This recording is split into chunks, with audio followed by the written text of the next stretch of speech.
அஸ்ஸலாமு அலைக்கும் வரஹ்மத்துல்லாஹி பரகாத்துஹு. இன்னல் ஹம்தலில்லாஹி நஹ்மதுஹு வ நஸ்தஈனுஹு மை யஹ்திஹில்லாஹு ஃபலா முதில்ல லஹு வ மை யுத்லில் ஃபலா ஹாதிய லஹு. அஷ்ஹது அல்லா இலாஹ இல்லல்லாஹ் வ அஷ்ஹது அன்ன முஹம்மதன் அப்துஹு வ ரசூலுஹு அம்மா பஅத். புகழ் அனைத்தும் நம்மை படைத்து பரிபாலிக்கிற இறைவனுக்கே உண்டாவதாக.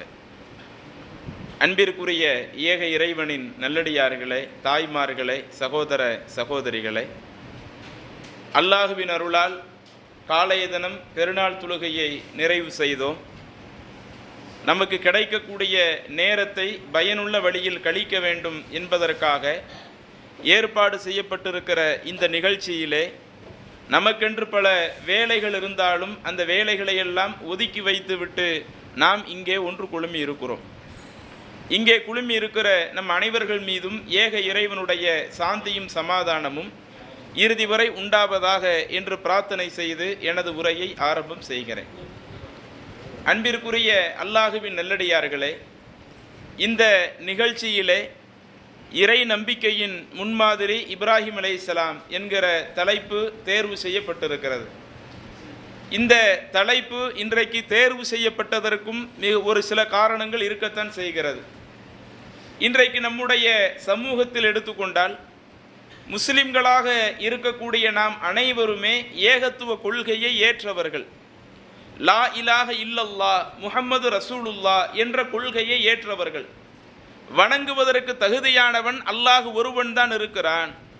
அந்த அல்லாஹுடைய இடத்தை எந்த நபர்களும் அடைய முடியாது, எந்த பொருட்களும் அடைய முடியாது என்கிற ஒரு நம்பிக்கையை ஏற்றவர்களாகத்தான் இன்றைக்கு உலகத்தில் இருக்கக்கூடிய அத்துணை முஸ்லிம்களும் வசித்து கொண்டிருக்கிறோம். ஆனால் இன்றைக்கு நாம் ஏற்றுக்கொண்டிருக்கிற அந்த கொள்கைக்கு ஏற்ப நம்மளுடைய உலக வாழ்க்கையை அமைக்கின்றோமா? உலகத்தில் இருக்கக்கூடிய எல்லா முஸ்லிம்களுமே அந்த லா இலாஹ இல்லல்லாஹ் என்கிற அந்த கொள்கையில் நான் இறைவனுக்கு ஒரு காலம் இணை வைக்கவே மாட்டேன், ஒரே ஒரு இறைவனைத்தான் நம்புவேன் என்கிற அந்த இறை நம்பிக்கையில் ஆழமான நபர்களாக அனைத்து முஸ்லிம்களும் இருக்கிறோமா என்று பார்த்தால் நம்மிலே நிறைய நபர்களிடத்தில் இறை நம்பிக்கையில் ஏராளமான குறைபாடுகள் இருக்கிறது. அப்போ இது போன்ற அந்த குறைபாடுகளை நாம் சரி செய்து கொள்ள வேண்டுமென்றால் இறை நம்பிக்கைக்கு முன்மாதிரியாக இருக்கக்கூடிய இப்ராஹிம் அலைஹிஸ்ஸலாம் அவர்களுடைய வாழ்க்கையை நாம் அறிந்து கொண்டால்தான் அவங்க எந்த அளவிற்கு இந்த தௌஹீது கொள்கைக்கு ரோல் மாடலாக இருந்து காட்டியிருக்கிறாங்க. நாமும் இதே போல இந்த கொள்கையில் கடைசி வரை உறுதியாக இருக்கணும் என்பதை நாம் புரிந்து கொள்ள முடியும். உலகத்தில் எத்தனையோ பல நபிமார்கள் அனுப்பப்பட்டிருக்கிறார்கள். இப்படி அனுப்பப்பட்ட அனைத்து நபிமார்களுக்கும் அல்லாஹ் சொன்ன உத்தரவு என்ன? குர்ஆனிலே அல்லாஹ் சொல்லி காட்டுகிறான், லக்கது பஅஸ்னா ஃபி குல்லி உம்மத்தின் ரசூலா. ஒவ்வொரு சமுதாயத்திற்குமே நாம் அவங்களுக்கு வழிகாட்டுவதற்காக, அந்த மக்களை வழி நடத்துவதற்காக நாம் தூதர்மார்களை அனுப்பி இருக்கிறோம். எதற்காக தூதர்மார்கள் அனுப்பணும்? அன்இபுதுல்லாஹ், நீங்கள் அனைவரும் அல்லாஹ் ஒருவனைத்தான் வணங்க வேண்டும். வஜ்தனிபு தாகூத், வேற என்னென்ன தீய சக்திகள் இருக்கிறதோ அவைகள் அனைத்தையும் விட்டு விலகி அல்லாஹ் ஒருத்தனைத்தான் வணங்கணும் என்பதற்காகத்தான் ஒவ்வொரு சமுதாயத்திற்கும் நாம் தூதரை அனுப்பியிருக்கிறோம். அப்போ எல்லா நபிமார்கள் வந்து செய்த பிரச்சாரமும் அதுதான், ஒரே ஒரு இறைவனைத்தான் வணங்கணும், அந்த இறைவனை தவிர்த்து வேற யாரையும் வணங்கக்கூடாது, எதையும் வணங்கக்கூடாது என்கிற கொள்கையைத்தான் அனைத்து நபிமார்களும் செய்தார்கள். அதில் இப்ராஹிம் அலைஹிஸ்ஸலாம் அவர்களுடைய வாழ்க்கையை எடுத்து பார்த்தால் மற்ற இறை தூதர்களை விட வித்தியாசமான முறையில் இந்த ஏகத்துவத்தை மனிதர்களுக்கு எடுத்து சொன்ன பல நிகழ்வுகளை நீங்கள் குர்ஆனிலே பார்க்கலாம். அதைத்தான் அல்லாஹு தஆலா குர்ஆனிலே சொல்லுகிறான், இன்ன இப்ராஹீம கான உம்மத்தன் காணித்தன் லில்லா. இப்ராஹிம் என்கிற அந்த இறை தூதர் அவங்க ஒரே ஒரு நபராக இருந்தாலும் நம்முடைய பார்வையில் தான் ஒரு ஆள். ஆனால் அல்லாஹ் சொல்லுகிறான், உம்மத்தன், அவர்கள் ஒரு சமுதாயமாக இருந்தார்கள்.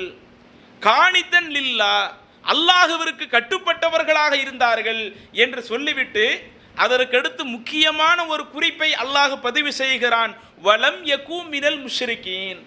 அவர்கள் எந்த சந்தர்ப்பத்திலேயும் படைத்த இறைவனுக்கு இணை கற்பிக்கக்கூடிய காரியத்தை செய்ததே கிடையாது.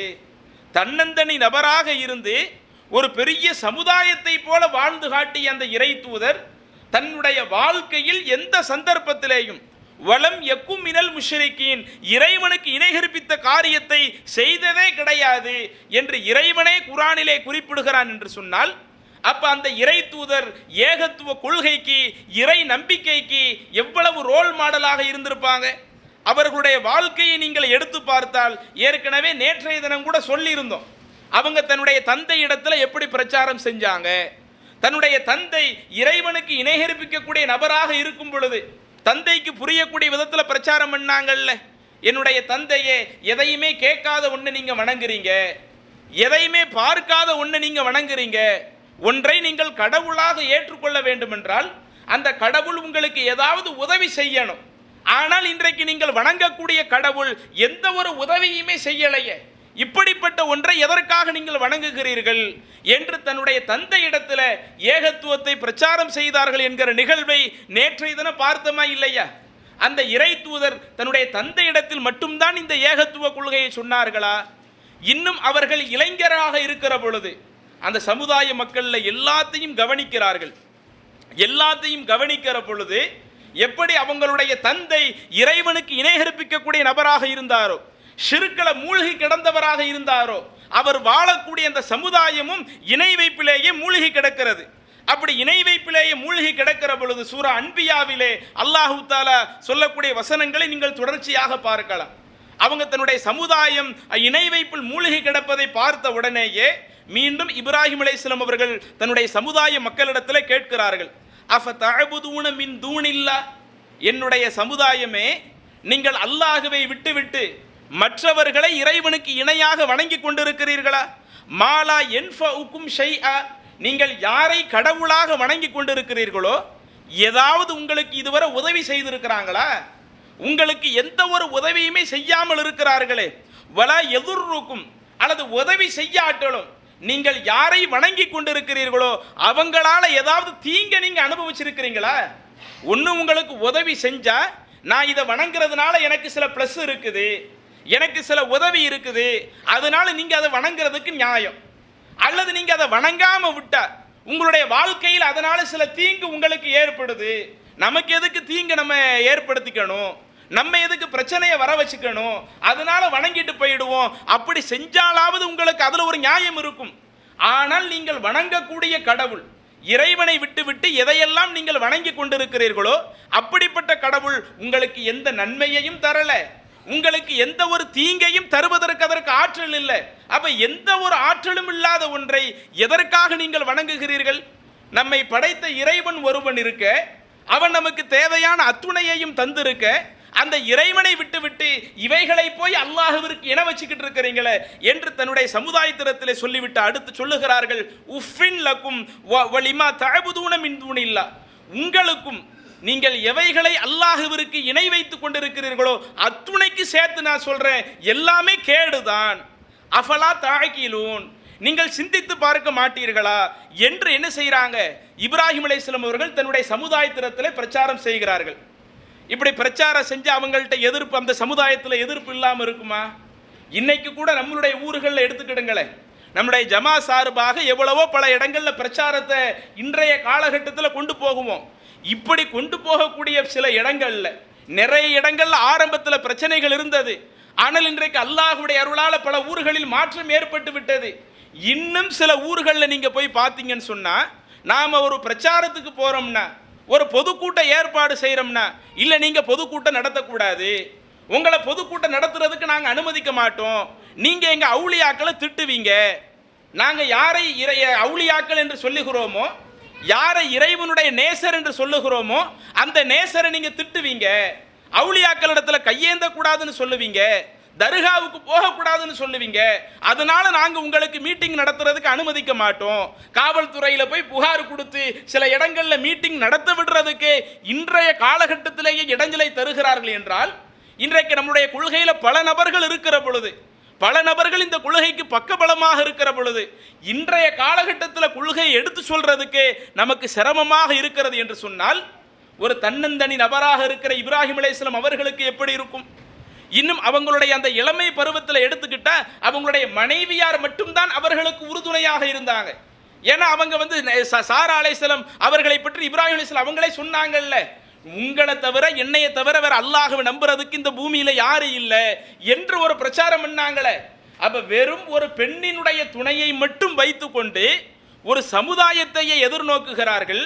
அந்த சமுதாயம் அனைவரும் சேர்ந்து வணங்கக்கூடிய, அனைவரும் ஒரு தவறான கொள்கையில் இருப்பதை அதை விமர்சிக்கிறாங்க. நீங்க அப்படி செய்யாதீங்க, படைத்த ஒரே ஒரு இறைவனை தான் வணங்குங்க என்று பிரச்சாரம் செய்தால் அந்த சமுதாயத்தினிடத்தில் எதிர்ப்பு இல்லாமல் இருக்குமா? அந்த சமுதாயத்திடத்தில் எந்த ஒரு சிரமங்கள் அவங்க சந்திக்காம இருக்க முடியுமா? அந்த வசனத்தில் அப்படியே சூரா அன்பியாவில் தொடர்ச்சியாக நீங்கள் பார்க்கலாம். அந்த சமுதாய மக்கள் அனைவரும் சொல்லுகிறார்கள், இந்த இப்ராஹிமை நம்ம சும்மா விடக்கூடாது. காலு ஹர்ரிகூஹு, நீங்கள் இவரை தீயில் போட்டு எரித்து விடுங்கள். வன்சுரு ஆலிஹத்தக்கும் இன்குந்தும் ஃபாயிலின், நீங்கள் ஒரு சரியான ஒரு வேலையை செய்யறதா இருந்தா, நாம் வணங்கக்கூடிய இந்த கடவுளை வணங்கக்கூடாதுன்னு சொல்றாரு, இவரை தீயில் போட்டு எரித்து விட்டு நாம் நம்முடைய கடவுள்களுக்கு உதவி செய்யணும், இதை செஞ்சாதான் சரி வரும் என்று சொல்லி என்ன செய்கிறார்கள், ஒரு நெருப்பு குண்டத்தை வார்க்கிறார்கள். இது மிக நீண்ட வரலாறு. இந்த சூரா அன்பியாவில் சுருக்கமாக வர்றதுனால நான் இன்றைக்கு அந்த பயானினுடைய அந்த நேரத்தை கருத்தில் கொண்டு சாட்டா சொல்றேன். அப்ப அப்படி நெருப்பு குண்டம் வார்க்கப்படுகிறது. நெருப்பு குண்டத்தில் இப்ராஹிம் அலைஹிஸ்ஸலாம் அவர்கள் தூக்கி போடப்படுகிறார்கள்.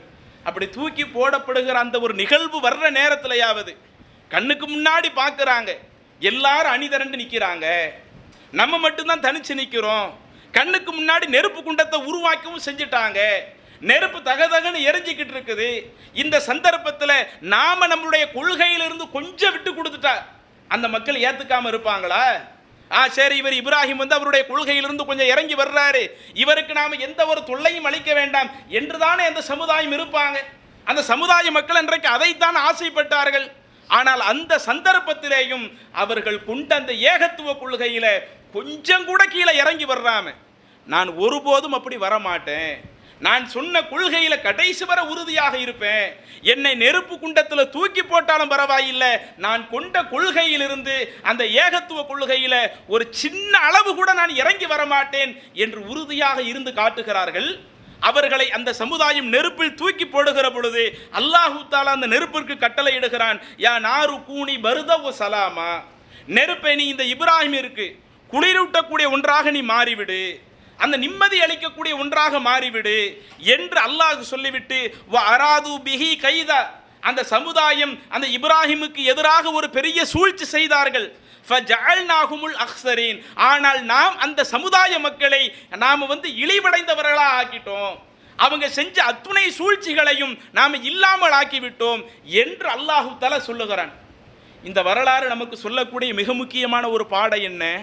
ஒட்டுமொத்த சமுதாயம் இந்த ஏகத்துவ கொள்கைக்கு எதிராக நின்றாலும் கொஞ்சம் கூட அந்த கொள்கையிலிருந்து விட்டு கொடுக்கலைங்க. அந்த சிறுக்கான கொள்கைக்கு ஒரு நிர்பந்தத்தின் அடிப்படையில் அவங்க சொல்றதா இருந்தாலும் உயிர் போகக்கூடிய ஒரு தருணம், நெருப்பு குண்டத்தில் தூக்கி போட்ட உயிர் போகாம இருக்குமா? அல்லாஹுடைய அற்புதம் அங்கு இருக்க போய் அல்லாஹு தஆலா அவர்களுக்கு அவங்களுடைய வாழ்நாளை நீட்டித்து கொடுக்க போய் அந்த நெருப்பு எதுவும் செய்யவில்லை. நெருப்பு ஒரு ஆளுடைய உயிரை பறிக்கும் என்கிற ஒரு நிலை வந்தாலும் இப்ராஹிம் அலைஹிஸ்ஸலாம் அவங்க என்ன முடிவு எடுத்திருக்கலாம்? இதெல்லாம் ஒரு நிர்பந்தமான ஒரு நேரங்க, ஒரு நெருக்கடியான ஒரு நேரம். அதனால நாம் அந்த ஏகத்துவ கொள்கையில கொஞ்சம் இறங்கி கொடுத்து, அல்லது நம்மளுடைய உள்ளத்தில் அந்த ஏகத்துவ கொள்கையை வைத்து விட்டு இந்த சமுதாயத்திடத்தில் பிரச்சாரம் செய்யறப்ப அந்த தௌஹீது கொள்கையில கொஞ்சம் விட்டு கொடுத்து வந்துடுவோம் என்று நினைச்சிருக்கலாம்ல. ஆனால் இப்ராஹிம் அலைஹிஸ்ஸலாம் அப்படி நினைக்கல. எனக்கு என்ன நடந்தாலும் பரவாயில்லை, என்னுடைய உயிரே போனாலும் பரவாயில்லை, நான் இந்த கொண்ட கொள்கையில கடைசி வரை இருப்பேன், நீங்கள் தவறான கொள்கையில இருந்தால் நீங்கள் இருக்கக்கூடிய அந்த தவறுகளை கடைசி வரை நான் கண்டிக்கக்கூடியவனாகவும் இருப்பேன். இப்ராஹிம் அலைஹிஸ்ஸலாம் அவங்க இருந்து காட்டினாங்கல்ல. ஆனால் இன்றைக்கு நம்மளிடத்துல என்ன நிலை? இன்றைக்கு நம்முடைய சமுதாயம் போகக்கூடிய போங்கே நமக்கு ரொம்ப கவலை அளிக்கிறது. குறிப்பாக இன்றைக்கு நம்மளுடைய தமிழகத்திலலாம் சில இடங்களில் நீங்கள் பார்த்தீங்கன்னா நம்முடைய சமூகத்தை சேர்ந்தவர்கள் லா இலாஹ இல்லல்லாஹ் முஹம்மது ரசூலுல்லாஹ் என்ற அந்த கொள்கையை ஏற்றுக்கொண்டவர்கள் இன்றைக்கு அற்ப திருமணத்திற்காக யாரையோ ஒருத்தனை காதலிச்சான் என்பதற்காக ஒரு பெண் இந்த இஸ்லாத்தையே தூக்கி எரிஞ்சிட்டு போகிறாங்கன்னா, எனக்கு இஸ்லாம் தேவையில்லை, எனக்கு பெற்றோர்கள் தேவையில்லை, எனக்கு சொந்த பந்த தேவையில்லை, இது நாள் வரை நான் எந்த கொள்கையில் இருந்தனோ எனக்கு அந்த கொள்கை தேவையில்லை, எனக்கு இவன் மட்டும்தான் தேவை, அவன் எந்த மதத்தை சார்ந்தவனால இருந்தாலும் சரி, அவன் இறைவனுக்கு இணை கற்பிக்கக்கூடிய ஒரு ஆளா இருந்தாலும் சரி, எனக்கு அந்த இடத்துல இஸ்லாம் தேவையில்லை, எனக்கு இந்த ஒரு நபர் தான் தேவை என்று சொல்லி இன்றைக்கு நம்முடைய சமூகத்திலேயே அந்த ஏகத்துவ கொள்கை உள்ளத்தில் ஆணித்தரமாக சொல்லப்படாத காரணத்தினால, எப்படி இப்ராஹிம் அலைஹிஸ்ஸலாம் அவர்கள் நெருக்கடியான நேரத்திலேயும் கொள்கையை விட்டு கொடுக்காமல் இருந்தார்களோ, ஆனால் இன்றைக்கு எந்த நெருக்கடியும் இல்லை, எந்த சிக்கலும் இல்லை, அற்ப விஷயங்களுக்காக இன்றைக்கு இந்த இஸ்லாத்தை விட்டே போகக்கூடியவர்களாக நம்முடைய சமூகத்தில் உள்ள சில பெண்கள் இருக்கிறார்களா இல்லையா? அவர்களுக்கு இப்ராஹிம் அலைஹிஸ்ஸலாம் அவர்கள் ஒரு சிறந்த ரோல் மாடலாக இருக்கிறாங்கல்ல. எந்த ஒரு சந்தர்ப்பத்திலேயும் நாம் இந்த கொள்கையை விட்டு கொடுத்து விடவே கூடாது என்பதில் ஒரு சிறந்த ஒரு ரோல் மாடலாக இருக்கிறாங்கல்ல. அதே மாதிரி அந்த இப்ராஹிம் அலைஹிஸ்ஸலாம் அவங்களுடைய வாழ்க்கையை பாருங்க. இன்னும் அவர்களுடைய இறை நம்பிக்கைக்கு இறைவன் வைத்த ஒரு சோதனையாக கூட நாம் இந்த ஒரு நிகழ்வை பார்க்கலாம். எப்படி அவங்க வாழக்கூடிய காலகட்டத்தில் குடும்பத்தில் ஷிர்க் வைக்கிற ஆள் இருந்தாங்களோ, அந்த சமூக மக்களிடத்தில் ஷிர்க் வைக்கிற ஆள் இருந்தார்களோ, அதே போல ஒரு மன்னனையும் சந்திக்கின்றார்கள். அந்த மன்னனும் என்ன செய்கிறான்? நான் தான் கடவுள் என்று அந்த மக்களிடத்தில் பிரச்சாரம் செய்கிறான். பொதுவாக இன்னைக்கு சாதாரண மற்ற மக்களாக இருக்கிறாங்கன்னு வைங்களேன், அந்த மக்களிடத்தில் தாவா பண்ணுறது அது ஒரு வகை. ஆனால் அதிகாரத்தை கையில் வச்சிருக்கிற, எல்லா விஷயத்தையும் தன்னுடைய கட்டுப்பாட்டிற்குள் வைத்திருக்கக்கூடிய ஒரு மன்னன் இறைவனுக்கு இணை வைக்கக்கூடிய ஒரு காரியத்தில் இருக்கிறப்ப, இன்னும் அந்த ஷிர்கில் அவன் மேலோட்டமாக அந்த மன்னன் இல்லை, தன்னையே கடவுள் என்று சொல்லுகிறான். நான் தான் இந்த மனிதர்களை படைத்த கடவுள். எப்படி மூசா அலைஹிஸ்ஸலாம் அவர்களுடைய காலத்தில் ஃபிரௌன் என்கிற கொடுங்கோலன் சொன்னானோ, ஆனால் ரப்புக்குமுல் அலா, நான் தான் உங்களுக்கு உயர்ந்த கடவுளாக இருக்கிறேன் என்று மூசா நபியினுடைய காலத்தில் ஃபிரௌன் சொன்னானே, அதே மாதிரி இப்ராஹிம் அலைஹிஸ்ஸலாம் அவங்களுடைய காலத்தில் ஒரு கொடுங்கோல் மன்னன் அவன் தன்னை மக்களிடத்தில் பிரகடனப்படுத்துகிறான், நான் தான் கடவுள். சரி, கடவுள் என்பதற்கு என்னப்பா ஆதாரம்? அதற்கு அவன் சில விஷயங்களை முன்வைக்கிறான். நான் கடவுள் என்பதற்கு இவைதான் என்று சில விஷயங்களை முன்வைக்கிறான். ஏகத்துவ இமாமாக இருந்த இப்ராஹிம் அலைஹிஸ்ஸலாம் அவர்கள் அந்த மன்னனையே வாயடைக்க வைத்தார்கள். நீ சரியான கொள்கையில இல்லை, நீ உண்மையிலேயே கடவுள் கிடையாது, கடவுள் தன்மை உன்னிடத்தில் அறவே வர முடியாது, கடவுள் என்பவன் நம்மை எல்லாம் படைத்த ஏக இறைவன் தான் என்பதை தன்னுடைய வாத திறமையினாலேயே அந்த மன்னனிடத்தில் எதிர்த்து பேசுகிறார்கள், வாதம் புரிகிறார்கள். அதை அல்லாஹு தஆலா தன்னுடைய திருமறையில் குறிப்பிடுகிறான். அலம் தர இலல்லதி ஹாஜ இப்ராஹிம ரப்பி ஃபி ரப்பிஹி அன் ஆத்தாஹுல்லாஹுல் முல்க்.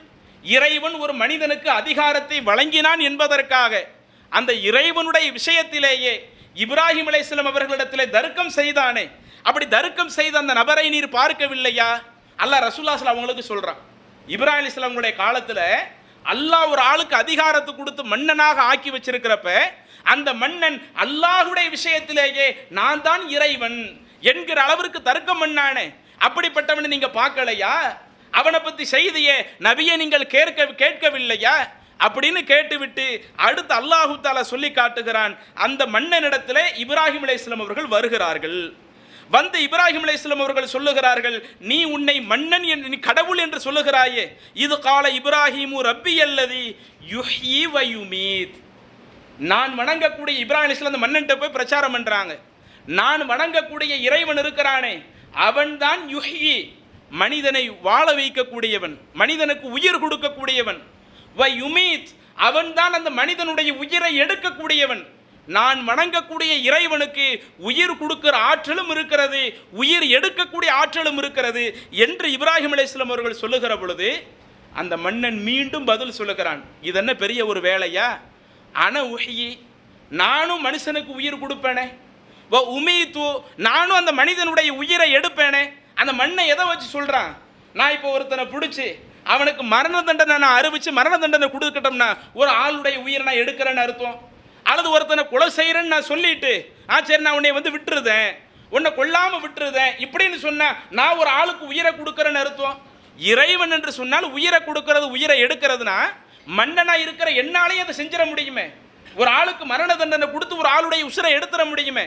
அல்லது மரண தண்டனையில் உள்ள ஒரு ஆளை சரி இவருக்கு தண்டனை நிறைவேற்றாதீங்க என்று மன்னிச்சு விட்டு அவனை வாழ வைக்க முடியுமே. இது என்ன பெரிய ஒரு விஷயமா? இதுதான் கடவுளுக்குரிய ஒரு பெரிய அற்புதமா என்று அந்த மன்னன் சொல்லுகிற பொழுது ஏகத்துவ இமாம் இப்ராஹிம் அலைஹிஸ்ஸலாம் அவர்கள் சும்மா இருக்கல, அவனையே வாயடைக்க வைக்கிறார்கள். எப்படி வாயடைக்க வைக்கிறார்கள்? ஃபஇன்னல்லாஹ யஅதி பிஷம்ஸி மினல் மஷ்ரிக், என்னுடைய இறைவன் இருக்கிறானே சூரியனை கிழக்க இருந்து உதிக்க செய்கிறான். ஃபஅதி பிஹா மினல் மக்ரிப், உனக்கு அந்த இறைவனுடைய ஆற்றல் இருக்குதுன்னா கிழக்க உதிக்கிற சூரியனை ஒரு நாளைக்கு மேற்க உதிக்க காட்டு பார்ப்போம். கிழக்கு எல்லா நாளும் சூரியன் கிழக்க தான் உதிக்குது. அது யூனிவர்சல் ட்ரூத்னு சொல்லுவாங்க, உலகளாவிய உண்மைன்னு சொல்லுவாங்க. சூரியன் எப்போது கிழக்க தானே உதிக்குது. என்னுடைய இறைவன், நான் நம்பக்கூடிய இறைவன் அந்த சூரியனை உதிக்க வைக்கிறான். ஒரே ஒரு நாள் உன்னால முடிஞ்சா கிழக்க உதிக்கிற சூரியனை மேற்கு உதிக்க செய் என்று அந்த மன்னனிடத்தில் எடுத்து சொல்லுகிறார்கள். ஃபபுஹிதல்லதி கஃபர், இறைவனை மறுத்து வாழக்கூடிய அந்த மன்னனால் எதுவும் பதில் சொல்ல முடியாமல் அப்படியே வாயடைத்து போனான். வல்லாஹுலா யஹ்தில் கௌமல் ஸாலிமீன், இறைவன் அநியாயக்கார கூட்டத்திற்கு ஒருபோதும் வழிகாட்ட மாட்டான். இது இப்ராஹிம் அலைஹிஸ்ஸலாம் அவர்களை பற்றி அல்லாஹ் குர்ஆன்ல சொல்லக்கூடிய ஒரு வரலாற்று சம்பவம். கொஞ்சம் யோசிச்சு பாருங்க, எவ்வளோ பெரிய அதிகாரம் மிக்கவனா இருந்தாலும் நீ இந்த உலகத்தில் எனக்கு என்ன செய்யலாம், சட்டம் போடலாம். நான் என்ன தொழில் பண்ணணும், என்ன தொழில் பண்ணக்கூடாது, நான் இந்த நாட்டில் எப்படி நடக்கணும், அதில் சட்டம் போடுறதுக்கு உனக்கு ஆற்றல் இருக்கிறது. என்னை படைத்த இறைவனுடைய அந்த ஆற்றலை நீ எப்படி சொந்தம் கொண்டாட முடியும்? நீ எப்படி உன்னை இறைவன் என்று சொல்ல முடியும்? என்னுடைய இறைவனுக்கு இணை கற்பிக்கக்கூடிய ஒரு காரியத்தை யாரு சொன்னாலும், அது என்னை விட உயர்ந்த அதிகாரத்தில் இருக்கிற மன்னனை சொன்னாலும் அந்த கொள்கைக்கு நான் ஒருபோதும் செவிசாய்க்க மாட்டேன் என்று சொல்வதோடு இல்லாமல், உயர்ந்த அதிகாரத்தில் இருக்கக்கூடிய அந்த மன்னனையே ஏகத்துவ கொள்கையால் வாயடைக்க செய்கிறார்கள் என்று சொன்னால், அப்ப இது எவ்வளவு பெரிய ஒரு சிறந்த ஒரு முன்மாதிரி. ஒரு இறை நம்பிக்கையாளர் என்று சொன்னால் தன்னுடைய வாழ்க்கையில எந்த சந்தர்ப்பத்திலேயுமே, அது யாரா இருக்கட்டும், எவ்வளவு பெரிய அதிகாரம் உள்ளவங்களா இருக்கட்டும், உலகத்தில் இன்றைக்கு நம்மை விட சிறந்த அதிகாரம் உள்ள நபராக இருந்தாலும் அவங்களுக்கு நம்மளை விட இந்த உலகத்தில் உள்ள அதிகாரத்தில் தான் அவங்க மேம்பட்டு இருக்கிறாங்களே ஒழிய இறைவனுடைய அதிகாரம் அவங்களுக்கு இல்லைன்னு விளங்குதில்லை. அதை இப்ராஹிம் அலைஹிஸ்ஸலாம் அவங்க புரிய வைக்கிறாங்கல்ல. ஆனால் இன்றைக்கு நம்முடைய சமுதாயம் போகக்கூடிய போங்குகளை பாருங்க. அற்ப விஷயங்களுக்கெல்லாம் இஸ்லாத்தினுடைய அந்த போதனைகளை குழி தோண்டி புதைத்து கொண்டிருக்கிறார்கள். உதாரணத்திற்கு அரசியல் களத்தில் இருக்கக்கூடியவர்களை எடுத்துக்கிடுங்க. இன்னைக்கு எல்லா சமூகத்திலையும் அரசியலில் இருக்கிறாங்க. இன்னைக்கு மற்ற சமூகத்தில் அரசியலில் ஒருவர் இருக்கிறாருன்னு சொன்னால், அதில் அவர் ஒரு நம்பிக்கையில் இருக்கிறாருன்னு சொன்னால் அது ஒரு வகை. ஆனால் லா இலாஹ இல்லல்லாஹ் முஹம்மது ரசூலுல்லாஹ் வணங்குவதற்கு தகுதியானவன் அல்லாஹ் ஒருத்தன் தான். அந்த அல்லாஹுடைய இடத்தை வேற யாருக்கும் கொடுக்க மாட்டேன், எந்த ஒரு சந்தர்ப்பத்திலேயும் இறைவனுக்கு இணை கற்பிக்கக்கூடிய காரியத்தை செய்யவே மாட்டேன் என்கிற அந்த கொள்கையை ஏற்றுக்கொண்ட முஸ்லிம்களில் இன்றைக்கு சில நபர்கள் ஒவ்வொரு கட்சிகள் இருக்கிறாங்க. அதை நான் கட்சி பேரை சொல்ல வேண்டிய தேவையில்லை. ஆனால் நம்ம எல்லாருமே அறிந்து வைத்திருக்கக்கூடிய பல நிகழ்வுகள். இன்றைக்கு அப்படி அரசியலில் இருக்கக்கூடியவர்கள் அற்ப பதவிகளுக்காக என்ன செய்கிறாங்க? ஏகத்துவ கொள்கையை குழி தோண்டி புதைக்கிறாங்கல்ல. அவங்க ஒரு கட்சியில் இருக்கிறாங்கன்னு சொன்னால் அதில் ஒரு உயர்ந்த பதவி வர வேண்டும் என்பதற்காக அடுத்தவனை கையெடுத்து கும்பிட்டால்தான் தனக்கு பதவி கிடைக்குமா? நான் கையெடுத்து கும்பிட தயாராக இருக்கிறேன். இன்றைக்கு முஸ்லிம்கள் இந்த கொள்கையை விட்டு இறங்கி போகிறாங்களா இல்லையா? அதே போல இன்றைக்கு மற்ற சமுதாயத்தினுடைய ஓட்டுகளை பெற வேண்டும் என்றால் அதில் சில நேரங்களில் ஷிர்கான காரியம் செய்தால்தான் நமக்கு அடுத்த சமுதாயத்தினுடைய ஓட்டு கிடைக்கும் என்று சொன்னால், அதில் கூட ஷிர்கில் கூட போய் விழுந்துக்கிட்டு இருக்கிறாங்களேங்க. கோவிலில் கூட போகக்கூடிய ஒரு நிகழ்வை பார்க்குறோமே. இன்னைக்கு மற்ற சமுதாயத்தில் உள்ளவங்க அவங்க நம்பிக்கையின் அடிப்படையில் என்னென்ன இணை வைக்கக்கூடிய காரியத்தை செய்வார்களோ அது போன்ற காரியத்தை முஸ்லீமாக இருந்து கொண்டு செய்கிறார்களே. அப்ப இவர்களுக்கும் இப்ராஹிம் அலைஹிஸ்ஸலாம் அவர்களுக்கும் உள்ள அந்த ஒப்பீடை எடுத்து பாருங்க. ஒரு பெரிய மன்னன் அவன் தன்னை இறைவனுக்கு நிகராக அறிவிக்கிற பொழுது, நீ மன்னனா இருந்தாலும் நீ ஒருபோதும் இறைவனுடைய அடிமையாத்தான் இருக்க முடியுமே ஒழிய அந்த மன்னனிடத்தில் ஏகத்துவ கொள்கையை நிலைநாட்டி ஒரு அழகான ரோல் மாடலாக வாழ்ந்து காட்டி அந்த தூதர், அந்த சமுதாயத்தில் வந்தவங்க அல்லாஹு தஆலா முஹம்மது நபிக்கு அதைத்தானே சொல்லி காட்டுறான். அனித்தபி மில்லத்த இப்ராஹிம் ஹனீஃபா, நபியே நேர் வழியில் நின்ற அந்த இப்ராஹிமுடைய வழிமுறையை நீங்கள் பின்பற்றுங்கள். இன்னும் குர்ஆன்ல ஒரு இடத்துல சொல்லுகிறான், ஒமை எருகபு அன் மில்லத்தி இப்ராஹிம இல்லாமன் சஃபிக நப்சா, தன்னைத்தானே அறிவெளியாக்கி கொண்ட, தன்னைத்தானே முட்டாளாக்கி கொண்ட அந்த நபரை தவிர வேறு யார் தான் இப்ராஹிம் நபியினுடைய வழிமுறையை புறக்கணிக்க முடியும்?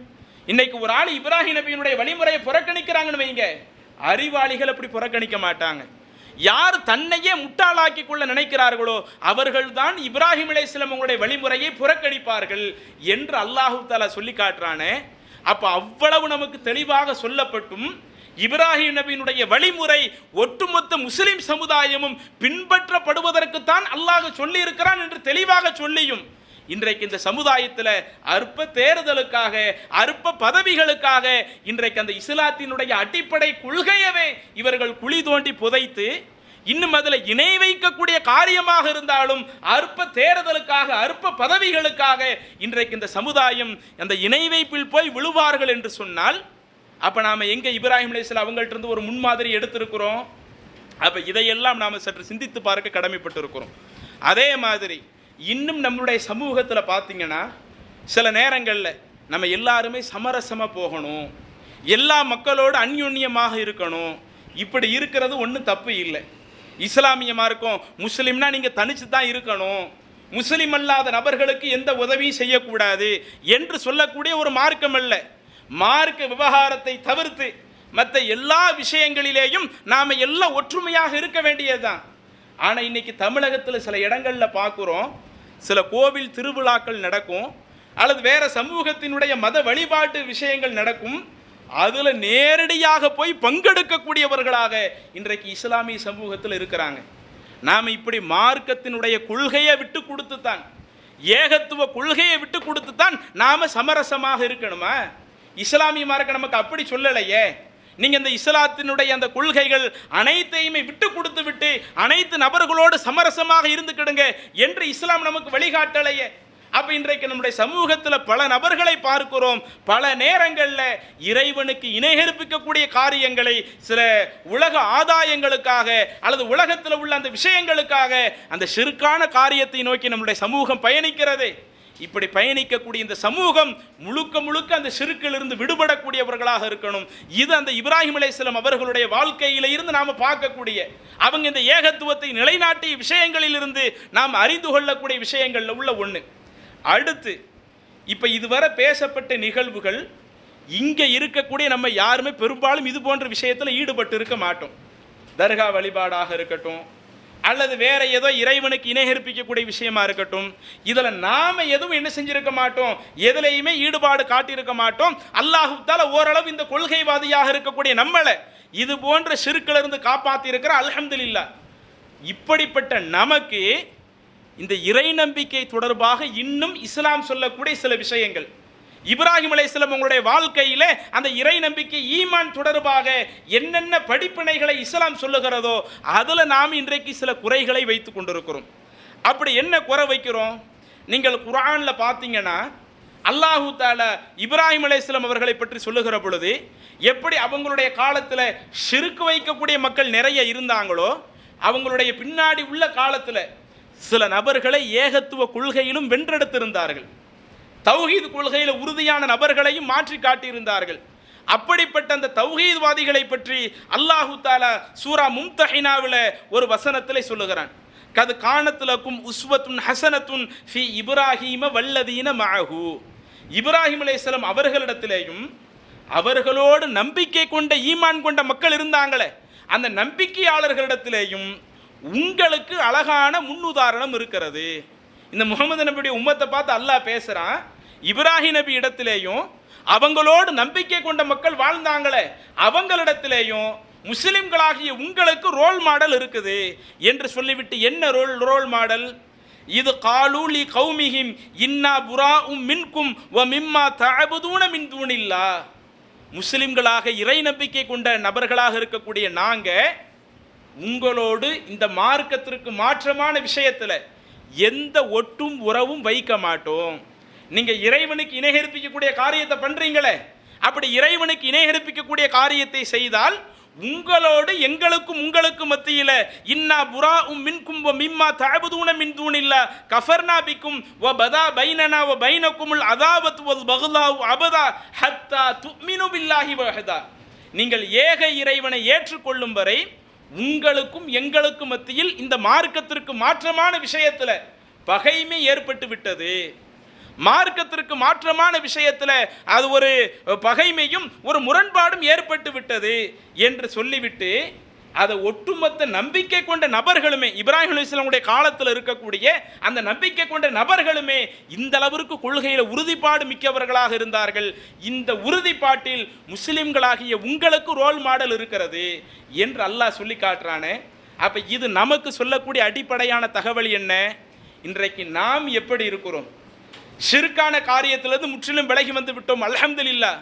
அந்த ஷிர்கை தாண்டி இன்னும் நம்முடைய சமுதாயத்தில் நிறைய பாவமான காரியங்கள் நடந்து கொண்டிருக்கிறது. நிறைய மார்க்கத்தில் இல்லாத பிதஅத்தான காரியங்கள் நடக்கிறது. பிதஅத்தில் சில பிதஅத்து ஷிர்கில் போய் இருக்கும், சில பிதஅத்து அது ஷிர்கில் இல்லாவிட்டாலும் அல்லாஹ் சொல்லாத விஷயமாக இருக்கும், அல்லாஹுடைய தூதர் கற்றுத்தராத விஷயமாக இருக்கும். இப்படி அல்லாஹுவும் அல்லாஹுடைய தூதரும் சொல்லாத சில நிகழ்வுகள் இன்றைக்கு நம்முடைய குடும்பங்களில் நடைபெறுகிற பொழுது இதில் நாம் எப்படி நடக்கிறோம்? ஒரு இறை நம்பிக்கையாளர்னா எப்படி இருக்கணும்? ஈமான்னா இஸ்லாம் எதை மட்டும் சொல்லலை, லா இலாஹ இல்லல்லான்னு சொல்கிறாங்கல்ல, அதை மட்டும் இஸ்லாம் ஈமான்னு சொல்லலை. ரசூலுல்லாஹி ஸல்லல்லாஹு அலைஹி வஸல்லம் ஒரு நபிமொழியில் குறிப்பிடுறாங்க, சஹீஹ் முஸ்லிமில் பதிவு செய்யப்பட்ட ஒரு செய்தி, மர்ரஆ மின்கும் முன்கரன், உங்களில் ஒருவர் மார்க்கத்திற்கு மாற்றமான ஒரு தீமையை பார்த்தால், அது ஷிர்க் மட்டும் ரசூலுல்லாஹி ஸல்லல்லாஹு அலைஹி வஸல்லம் மேற்கோள் காட்டலை, ஷிர்க் அல்லாத வேற ஒரு தீமை அல்லாஹ் குர்ஆனில் தடுத்த ஒரு தீமையாக இருக்கும், அல்லது ரசூலுல்லாஹி ஸல்லல்லாஹு அலைஹி வஸல்லம் தடுத்த ஒரு தீமையாக இருக்கும். இப்படி மார்க்கத்திற்கு மாற்றமான ஒரு தீமையை உங்களில் ஒருவர் கண்டால் ஃபல்யுகையிர்ஹு பியதிஹி, அதிகாரம் இருந்தால் அந்த அதிகாரத்தை பயன்படுத்தி அந்த தீமையை நன்மையாக மாற்றுங்க. ரசூலுல்லாஹி ஸல்லல்லாஹு அலைஹி வஸல்லம் நமக்கு வழிகாட்டுறாங்க. வ இல்லம் யஸ்ததி, அந்த தீமையை தடுப்பதற்குரிய அதிகாரம் நமக்கு கிடைக்கலனா ஃபபி லிசானிஹி, இறைவன் தந்த நாவால எடுத்து சொல்லி அந்த தீமையை நன்மையாக மாற்றுங்க. ரெண்டாவது முறையை சொல்கிறாங்க. அடுத்து சொல்கிறாங்க, வ இல்லம் யஸ்ததி, அதுவும் முடியலனா ஃபபி கல்பிஹி, உங்களுடைய உள்ளத்தால் வெறுத்து ஒதுங்கிடுங்க. எப்படி வகைப்படுத்துகிறாங்க? ஒரு தீமையை நீங்கள் பார்க்குறீங்க, உங்களுக்கு அதிகாரம் இருந்துச்சுன்னா நீங்கள் சொன்னால் அந்த தீமை முற்றிலும் இல்லாமல் ஆக்கிடலாம். அந்த அளவுக்கு பவர் உங்கள்கிட்ட இருக்குதுன்னா உங்களுடைய பவரை பயன்படுத்தி அந்த தீமையை நன்மையான காரியமாக மாற்றி காட்டுங்கிறாங்க. எல்லா நபர்களுக்கும் எல்லா நேரத்தில் பவர் இருக்காது, அதிகாரம் இருக்காது. அப்படி இருக்குதா? இறைவன் உங்களுக்கு தந்திருக்கிற நாவை நாம் எதற்கெல்லாமோ பயன்படுத்திக்கிட்டு இருக்கிறோம். இந்த நாவை அந்த தீமையை நன்மையாக மாற்றுவதற்கு பயன்படுத்துங்க. ஒருவேளை இப்படி நாவாலும் எடுத்து சொல்ல முடியலை, அல்லது எடுத்து சொன்னாலும் அவங்க கேட்க மாட்டேங்கிறாங்க, மீண்டும் அந்த தீமையை நோக்கியே அவங்க பயணிக்கிறாங்கன்னு சொன்னால் நீங்கள் கடைசியாக செய்ய வேண்டியது ரசூலுல்லாஹி ஸல்லல்லாஹு அலைஹி வஸல்லம் அவங்க சொல்கிறாங்க, ஃபபி கல்பிஹி, உங்களுடைய உள்ளத்தால் அந்த தீமையை வெறுத்து ஒதுங்கிருங்க. எனக்கும் இந்த பாவத்துக்கு எந்த சம்பந்தமும் இல்லை.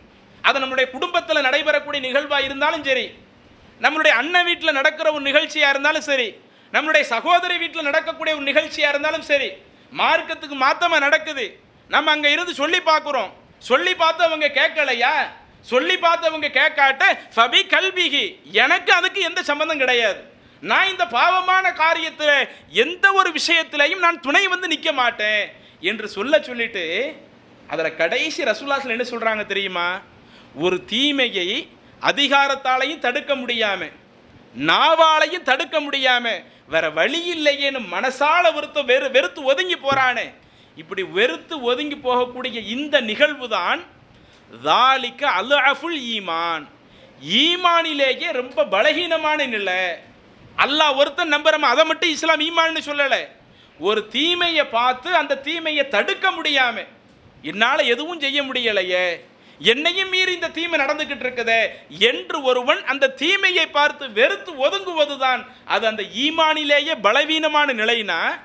இன்னைக்கு ஒரு ஆள் அந்த தீமையை தடுக்க முடியாம, அதை வெறுத்தும் ஒதுங்க முடியாம அந்த தீமையில் போய் பங்கெடுக்கிறான்னு வைங்க, இப்படி பங்கெடுக்கக்கூடிய நபர்கள் அந்த பலவீனமான ஈமானும் இல்லாமல் போகிறாங்கல்ல. நம்ம ஈமானில் உயர்ந்த நிலையில் இருக்கணும், அதுதான் நம்ம எல்லா நேரத்திலேயும் அதைத்தான் நம்ம அடைகிறதுக்கு முயற்சி எடுக்கணும். ஒருவேளை நம்ம உயர்ந்த நிலையை அடைவதற்கு நம்மளால் முடியாட்டலும் அந்த ஈமானில் பலவீனமான நிலையிலையாவது இருக்கணும்ல. அப்போ அந்த தீமையில் போய் பங்கெடுக்காமல் இருப்பது தான் அதில் பலவீனமான நிலை என்று சொன்னால், அந்த தீமையில் போய் பங்கெடுத்தால் இருக்கிற அந்த பலவீனமான ஈமானு இல்லாமல் போயிடுமே. அப்போ ஈமானுக்கு இது போன்ற பாவமான காரியத்தில் போய் பங்கெடுப்பதையும் இஸ்லாம் சம்பந்தப்படுத்துகிறது என்று சொன்னால், இன்றைக்கு இது இந்த கொள்கைவாதி இடத்துல தவறு இருக்குதா இல்லையா? நம்மள்கிட்ட மற்ற ஷிர்கான காரியம் இல்லை, ஓகே தான். ஆனால் இன்னைக்கு நம்மளுடைய குடும்பங்களில் வரதட்சணை கல்யாணம் வாங்கி நடக்கிறப்ப வேற வழியே இல்லை, சொந்த பந்தம் கூப்பிடுறாங்கன்னு போய் நிற்கிறோமே. அண்ணனுடைய வீட்டு கல்யாணம், அக்காவுடைய வீட்டு கல்யாணம் என்று சொல்லி அது போன்ற திருமணத்தில் போய் நிற்கிறோமே. அதே போல் நம்முடைய சமூகத்தில் ஒருவர் மரணிக்கிறவருக்கு என்ன செய்யணும்னு இஸ்லாம் சொல்லுது. அவங்களுக்காக தனிப்பட்ட முறையில் எவ்வளவு நாள் துவா செய்யுங்க. அவங்களுக்கு பொதுவாக ஏதாவது ஒரு தர்மம் செய்து, இறைவா இந்த தர்மத்தை அந்த இறந்தவருக்கு நீ கொடுத்து விடு. இப்படி இதற்கெல்லாம் மார்க்கத்தில் வழிகாட்டுதல் இருக்குது. ஆனால் இந்த வழிகாட்டுதல் எல்லாம் மீறி இன்னைக்கு நம்ம சமூகத்தில் பல நிகழ்வுகள் நடக்குது. இறந்தவங்களுக்கு ஃபாத்திகா ஓதுறத ஒரு நிகழ்வாக நடக்குது.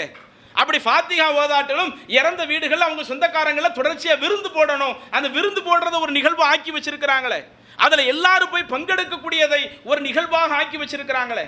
இப்படி மார்க்கத்தில் இல்லாத எத்தனையோ பல நிகழ்வுகள் இன்றைக்கு நம்முடைய சொந்த பந்தங்களில் நடக்கிற பொழுது, நம்ம நட்பு வட்டத்தில் நடக்கிறப்ப, சரி நம்மளால் அதை சொல்லி பார்த்து கண்டிக்க முடியலை, அதை தடுக்க முடியலை என்று சொன்னால், கடைசியாக இருக்கக்கூடிய எனக்கும் அந்த பாவத்துக்கு எந்த சம்பந்தமும் இல்லை, நான் அதிலிருந்து முற்றிலும் வெறுத்து ஒதுங்கிக் கொள்கிறேன், நான் அதிலிருந்து விலகிக் கொள்கிறேன் என்கிற ஒரு நிலையாவது நம்ம கையில் எடுக்கணும் இல்லை. ஆனால் அந்த நிலையை கையில் எடுக்கிறோமா? அதை கையில் எடுக்காம அதுக்கு சொந்தத்தை காரணம் சொல்லி இஸ்லாமிய மார்க்கம் தான் உறவை பகைக்க கூடாதுன்னு சொல்லுதே. அடுத்தவங்க உறவை பகைக்கிறவங்க மறுமை நாளில் சொர்க்கம் போக மாட்டாங்கன்னு சொல்லுதே. அப்போ அப்படிப்பட்ட மார்க்கத்தில் இருந்துக்கிட்டு ஒரு சின்ன விஷயத்திற்காக வெல்லாம் நான் சண்டை போட்டு நிற்க முடியுமா? நான் அந்த நிகழ்ச்சிக்கு போகாமல் இருந்தா அடுத்து என்னுடைய குடும்பத்தில் ஒரு நிகழ்ச்சி நான் கூப்பிடுறப்ப அடுத்தவங்க வரமாட்டாங்களே என்ற அடுத்த மனிதர்களுடைய முகத்தாட்சணிகளுக்காக மார்க்கத்துக்கு மாற்றமான பல நிகழ்வுகளில் போய் பங்கெடுக்கிறோமே, இது இப்ராஹிம் அலைஹிஸ்ஸலாம் அவங்க கற்றுத்தந்த வழிமுறை அல்ல. இப்படிப்பட்ட ஒரு கூட்டத்தை, நம்பிக்கையாளர்களுடைய கூட்டத்தை இப்ராஹிம் அலைஹிஸ்ஸலாம் அவர்கள் உருவாக்கவில்லை. அவர்கள் உருவாக்கிய கூட்டம் எப்படிப்பட்ட கூட்டம்? எப்படி ஏகத்துவ கொள்கையில் அவர்கள் உறுதியாக இருந்து காட்டினார்களோ அவர்களோடு நம்பிக்கை கொண்ட மக்களும் இன்னா புராஉம் மின்கும் வ மிம்மா தஅபுதூன மின் தூனில்லாஹ், அந்த நம்பிக்கை கொண்ட நபர்களும் அந்த சமுதாயத்திலே பகிரங்கப்படுத்துகிறார்கள், உங்களை விட்டு நாங்கள் விலகி இருக்கிறோம். ஹத்தா துமினு பில்லாஹி வஹதா, நீங்கள் அல்லாஹ்வை ஏற்றுக்கொள்கிற வரை, அந்த இறை நம்பிக்கையில் உறுதியாக நீங்கள் வருகிற வரை உங்களுக்கும் எங்களுக்கும் மத்தியில் குரோதம் வந்து விட்டது. ஏன்னா நீங்க பாவமான காரியம் செய்வீங்க, அதில் நாங்கள் போய் வந்து நின்னோம்னா எங்கள்கிட்ட இருக்கிற அந்த ஈமான் இல்லாமல் போய்விடும். எனவே நாங்கள் நம்பிக்கையை உறுதிப்படுத்துவதற்காக இது போன்ற மார்க்கத்திற்கு மாற்ற நிகழ்வுகளில் எந்த ஒட்டும் இருக்காது, எந்த உறவும் இருக்காது என்கிற ஒரு விஷயத்தை இப்ராஹிம் அலைஹிஸ்ஸலாம் அவர்கள் அன்றைக்கு இருக்கிற நம்பிக்கையாளர்கள் உருவாக்கி காட்டினாங்களே, அதுதான் இன்னைக்கு நாம செய்ய வேண்டியது. இதைத்தான் அல்லாஹு தஆலா தன்னுடைய திருமறையில் சூரா முஜாதலாவில் கடைசி வசனத்தை எடுத்து பாருங்க. பொறுமையை நீங்கள் வீட்டில் போய் கூட எடுத்து படித்து பாருங்க. அல்லாஹ் நம்பிக்கை கொண்ட நபர்கள் என்றால் யார், அவங்களுடைய அடையாளம் என்ன என்பதை பற்றி அல்லாஹ் சொல்றப்ப மிக நீண்ட வசனம். லா தஜிது கௌமை யுமினூன பில்லாஹி வல் யௌமில் ஆஹிர். அல்லாஹ் ரசூலுல்லாஹி ஸல்லல்லாஹு அவங்களுக்கு பாடம் எடுக்கிறான். நபியே, நீங்கள் அல்லாஹ்வை நம்பிக்கை கொண்ட நபர்களை, மறுமை நாளை நம்பிக்கை கொண்ட நபர்களை இந்த உலகத்தில் எப்படி பார்க்க மாட்டீங்க? யுவாதூன மன் ஹாத்தல்லாஹ வ ரசூலஹு, யாரேனும் சிலர் அல்லாஹுவை பகைக்கக்கூடிய காரியத்தை உலகத்தில் செய்தால், அல்லாஹுவின் தூதரை பகைக்கக்கூடிய காரியத்தை இந்த உலகத்தில் செய்தால், அவர்களோடு தோழமை கொள்ளக்கூடிய நபர்களாக நம்பிக்கை கொண்ட நபர்களை நீங்கள் பார்க்க முடியாது. நம்பிக்கை கொண்டவங்க எப்படி இருப்பாங்க? அடுத்தவங்களோடு தோழமையில் இருப்பாங்க. ஆனால் அந்த தோழமை எதில் இருக்காது? அல்லாஹுவை பகைக்கிற விஷயத்தில் அந்த தோழமை இருக்காது. ரசூலை பகைக்கக்கூடிய விஷயத்தில், இஸ்லாம் தடுத்திருக்கிற விஷயத்தில் அந்த தோழமை இருக்காது. இஸ்லாம் தடுக்காத விஷயத்தில் அடுத்தவங்களோடு கரெக்டாக இருக்கக்கூடியவர்கள், இஸ்லாம் தடுத்த விஷயம் என்று வந்துவிட்டால் அவங்க யாராக இருந்தாலும் அடுத்தவர்களோடு தோழமை கொள்ள மாட்டார்கள். இன்னும் அந்த வசனத்தில் அல்லாஹ் அடுத்து தொடர்ச்சியாக சொல்லுகிறான், வலவ் கானு ஆபா அகும், அவர்களை பெற்றெடுத்த பெற்றோர்களே இறைவனை பகைக்கக்கூடிய காரியத்தை செய்தாலும் சரி. நம்ம மார்க்கம் தானே சொன்னிச்சு உறவுகளை பகைக்கக்கூடாதுன்னு சொல்லுதே, பெற்றோருக்கு உபகாரம் செய்யணும்னு சொல்லுதே, பெற்றோர்களை பார்த்து சீனு சொல்லாதீங்க, அதே நம்ம மார்க்கம் தானே சொல்லுது. அந்த அல்லாஹ் தான் நமக்கு இன்னொரு விஷயத்தையும் போதிக்கிறான். பெற்றோரை பார்த்து சீனு சொல்லக்கூடாது தான், பெற்றோருக்கு உதவி செய்யணும் தான். எல்லாம் சரியாக இருந்தாலும் அந்த பெற்றோர்கள் அல்லாஹுவை பகைக்கிற ஒரு காரியத்தை செய்கிறப்ப, அல்லாஹுவின் தூதரை பகைக்கிற ஒரு காரியத்தை செய்கிறப்ப நீங்க அவங்களோடு தோழமை கொள்ளக்கூடாது, அந்த தீமையான காரியத்தில் பங்கெடுக்க கூடாது. அல்லாஹு தஆலா வலவ் கானு ஆபா ஆகும், அவர்களை பெற்றெடுத்த பெற்றோர்கள் அந்த மார்க்கத்துக்கு மாற்றமான காரியத்தை செய்தாலும் சரி, அபுனா ஆகும், அல்லது அவங்களுக்கு பிறந்த பிள்ளைங்க அந்த மார்க்கத்திற்கு மாற்றமான காரியத்தை செய்தாலும் சரி, இஹ்வானகும், அவங்களோடு கூட பிறந்தவங்க அந்த மார்க்கத்துக்கு மாற்றமான காரியத்தை செய்தாலும் சரி, அஷீரத்தகும், அவங்க குடும்ப உறுப்பினர்கள் யாரு செஞ்சாலும் சரி, அவங்கள பெற்றவங்க, அவங்களுடைய பிள்ளைங்க, அவங்களுடைய சகோதரர்கள், அவங்களுடைய குடும்ப உறுப்பினர்கள் யார் மார்க்கத்திற்கு மாற்றமாக செய்தாலும் நம்பிக்கை கொண்ட ஈமான் கொண்ட நபர்களை, அவங்க ஈமான் கொண்ட ஆணா இருந்தாலும் பெண்ணா இருந்தாலும் அவங்களோடு எந்த தோழமையும் கொள்ள மாட்டார்கள் என்று சொல்லிவிட்டு அல்லாஹு தஆலா அதில் தொடர்ச்சியாக சொல்லுகிறான், உலாயிக்க கதபஃபி குலூபிஹுமுல் ஈமான். இப்படி மார்க்கத்திற்காக உறவு விஷயத்தை யார் பகைக்கிறார்களோ இவர்களுடைய உள்ளத்தில் தான் அல்லாஹு தஆலா இறை நம்பிக்கையை பதிவு செய்கிறான். மற்ற விஷயத்தில் உறவை பகைக்கக்கூடாது, உறவுகளை இணைச்சு தான் வாழணும். அதே உறவு மார்க்க விவகாரம் என்று வருகிற பொழுது, இறைவன் தடுத்த விஷயத்தை செய்கிறார்கள் என்று வருகிற பொழுது, நீங்க அவங்களோட எந்த விதமான நீங்க ஒட்டும் வைத்துக் கொள்ளக்கூடாது, உறவும் வைத்துக் கொள்ளக்கூடாது. இதுல யாரு குருதி உறவா கொள்கை உறவா என்று வருகிற பொழுது அந்த கொள்கை உறவுக்கு முக்கியத்துவம் கொடுக்கிறாங்களோ உலாயிக்க கதபஃபி குலூபிஹுமுல் ஈமான், அவங்க உள்ளத்துல தான் அல்லாஹ் இறை நம்பிக்கையை பதிக்கிறான். வஅய்யதஹும் பிரூஹின் மின், இன்னும் தன்னுடைய வானவர்களை அனுப்பி அல்லாஹு தஆலா அவர்களை பலப்படுத்துகிறான். இன்னும் அதுக்கடுத்து அல்லாஹ் அவங்களுக்கு மறுமையில் சொர்க்கத்தை தருமா, சொர்க்கத்தில் அவங்களுக்கு நல்ல வசிப்பிடங்கள் இருக்கும், அவங்களுடைய வசிப்பிடங்கள் ஆறுகள் ஓடும். உலாயிக்க ஹிஸ்புல்லா, இவர்கள் தான் அல்லாஹுடைய படை வீரர்கள். அலா இன்ன ஹிஸ்புல்லாஹி ஹுமுல் முஃப்லிஹூன், இந்த அல்லாஹுடைய படை வீரர்கள் தான் மறுமையிலே வெற்றி பெறுவார்கள். அப்போ இந்த வசனமும் நமக்கு சொல்லக்கூடியது என்ன? ஒருவன் ஈமான்ல சரியாக இருக்கிறதுனா, எப்படி அல்லாஹ்வை மட்டும்தான் வணங்குவேன், அல்லாஹ்வை தவிர்த்து நான் வேற யாரையும் வணங்க மாட்டேன் என்ற கொள்கையில் உறுதியாக இருந்து காட்டுகிறானோ, அதே போல இஸ்லாத்திற்கு மாற்றமான நிகழ்வை யார் செய்தாலும் அவங்களோடு நான் எந்த ஒட்டும் வைத்துக் கொள்ள மாட்டேன், உறவும் வைத்துக் கொள்ள மாட்டேன் என்று இருப்பதுதான் நாம் ஈமான்ல உறுதியாக இருப்பதனுடைய ஒரு அளவுகோல் என்று இதை இஸ்லாமிய மார்க்கம் நமக்கு சொல்லுதே. இதுல இன்னைக்கு நாம கரெக்டா இருக்கிறோமா? சில நேரங்களில் சில சகோதரர்களை பார்க்குறோம், வெளிநாட்டில் இருக்கும்போது கூட நமக்கு இதில் பெரிய அளவில் சிக்கல் வராதுங்க. ஏன்னா இங்கே இருக்கும்போது இருக்கிற கொள்கை எளிதில் நம்ம கடைபிடிச்சிட்டு போயிடுறோம். அவ்வப்போது வெக்கேஷனுக்கு ஊருக்கு போவோமே, அப்போ தான் நம்மளுடைய கொள்கையை பரிசோதிக்கக்கூடிய பல நிகழ்வுகள் நம்மளுடைய ஊர்களில் நடக்கும், நம்ம தெருக்களில் நடக்கும், நம்ம சொந்த பந்தத்தில் நடப்பாங்க. இப்படி நடக்கிறப்ப, மார்க்கத்துக்கு மாற்றமான காரியங்கள் நடக்கிறப்ப, அது போன்ற விஷயங்களில் போய் பங்கெடுக்கக்கூடியவர்களாக, அதில் முன்னின்று நடத்தக்கூடியவர்களாக இருக்கிறோமா? அல்லது அது போன்ற மார்க்கத்திற்கு மாற்றமான காரியத்தில் நான் எந்த ஒரு விஷயத்திலையும் நான் பங்கெடுக்க மாட்டேன் என்று சொல்லக்கூடியவர்களாக இருக்கிறோமா?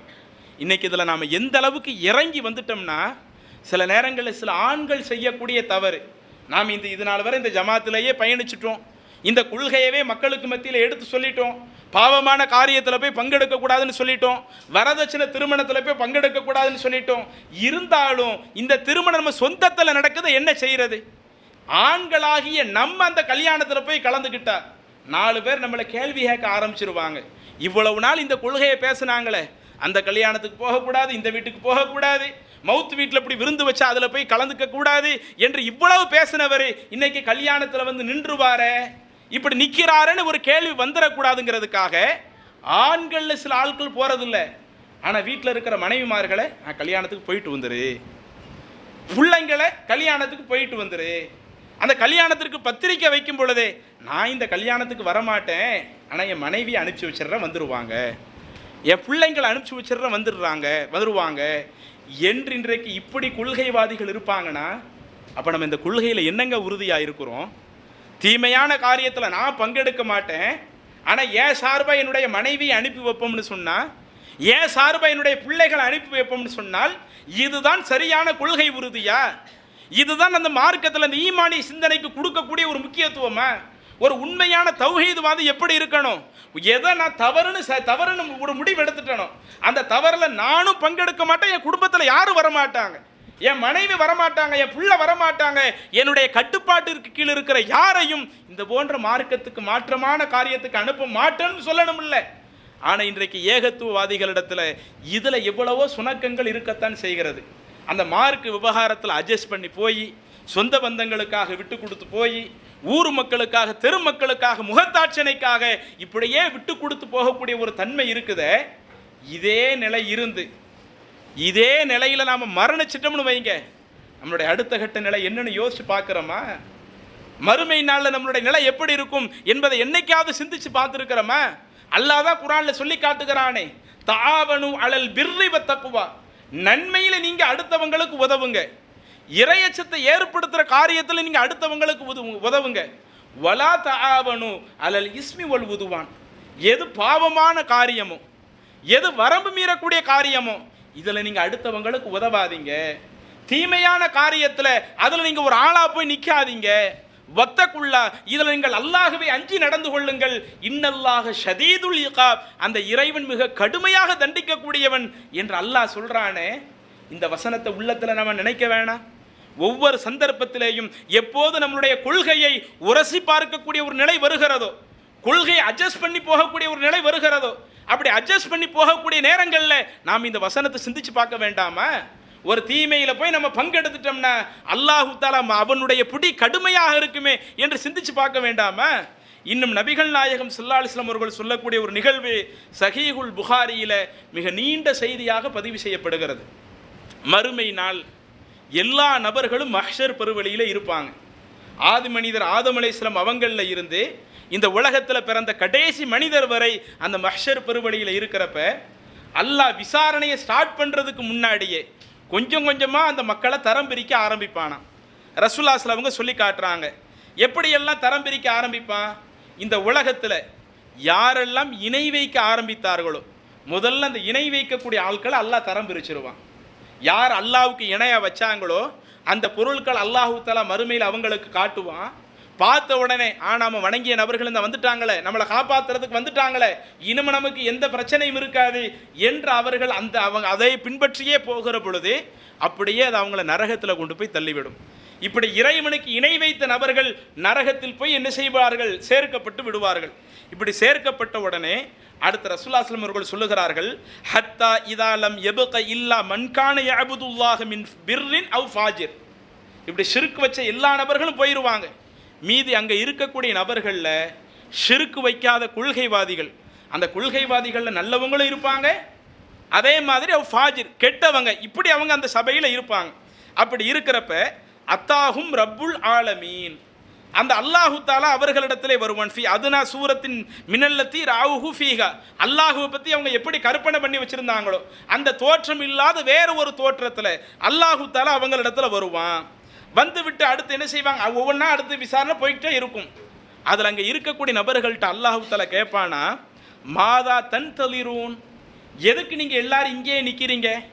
உங்களோட இப்போ நிறைய பேர் முன்னாடி இருந்தாங்க, நிறைய பேர் அப்படி ஒன்று ஒன்றா பின்பற்றிட்டு போனாங்க, பின்பற்றிட்டு போய் இப்போ அவங்கள ஆளை காணா, ஆனால் நீங்கள் மட்டும் இப்போ இந்த பெருவழியில் நிற்கிறீங்களே, எதுக்காக இங்கே இருக்கிறீங்க?